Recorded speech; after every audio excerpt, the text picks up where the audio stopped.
തുള്ളി എണ്ണ തിലടിച്ചൂല. ഇപ്പച്ചേ എന്റെ കൂടിയിരിക്കല് നിറച്ചു സാധനം വേണം. അത് നല്ല ഹൈടെക് ആയിട്ടുള്ള സാധനം. ഒറ്റ ഒന്നാൾ തെരയെ കഴിഞ്ഞ ഒരു സീലിംഗ് ഫാൻ എന്തെങ്കിലും കൊണ്ടുപോയാൽ മതി. എന്നെ കെട്ടിച്ച കുട്ടിയുടെ സീണം എപ്പോഴും മാറിയില്ല. ഇപ്പച്ചേ അതല്ല, നമ്മളെ അയൽവാസി അംസാക്കല്ലേ ഓല മോളെ കൂടിയിരിക്കലിന് ഒരു പിക്കപ്പ് നിറച്ച സാധനങ്ങളാ കൊണ്ടേക്കും. അംസന്റെ പേരിൽ ഒരു പിക്കപ്പ് സാധനം കൊണ്ടേക്കുന്നുണ്ടെങ്കിൽ കൊമ്പങ്കാട് തറവാട്ടിന്ന് ഒരു തമിഴോടിക്ക് സാധനം കൊണ്ടുപോകണം. അത് എന്റെ മാപ്പിളുടെ ഇടയിൽ മെയിൻ ആകാനല്ല, ഞാനും അംസിയുള്ള വാസി. എന്താ കിടക്കാതെ കാര്യം പറയുന്നേ? ഓക്സിജൻ കിട്ടുന്നില്ലാന്ന്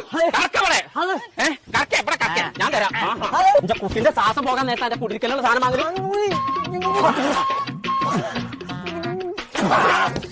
അതല്ല പഞ്ചായത്ത് ഓക്സിജൻ വന്നിക്കണോന്നാ ഞാൻ പറഞ്ഞേ. എല്ലാം എന്താ ഞാൻ ദീപം പോകാന്നല്ലേ വിചാരിച്ചേ? മോൾട്ടി മാറ്റോ പോവല്ലേ? വോട്ട് അല്ല പോണ്ട്, നമ്മള് രണ്ടാളാ പോണ്ട്. അവസരം പിക്കപ്പിന് സാധനം കൊണ്ടേക്കണല്ലോ, അതിന്റെ മേക്കപ്പ് നിക്കണം നമ്മള്. മൂപ്പര് മേക്കപ്പ് ഇട്ടിക്ക്? മേക്കപ്പ് ഇട്ടിക്കല്ല, വണ്ടി എടുക്കാൻ കുഞ്ഞപ്പ മഞ്ചേരിക്ക്. അതല്ല ഓക്സിജൻ മഞ്ചേരി വന്നത് ഞാൻ കിട്ടില്ലല്ലോ. എന്റെ പുതിയാപ്പളുടെ പേര് കുളിച്ചാളാ ഒരു സാധനം വാങ്ങണ്ടാന്ന് ഫുള്ള് കോയേറ്റു. സാധനത്തിന്റെ പീറാൻ കെട്ടിത്തരാം.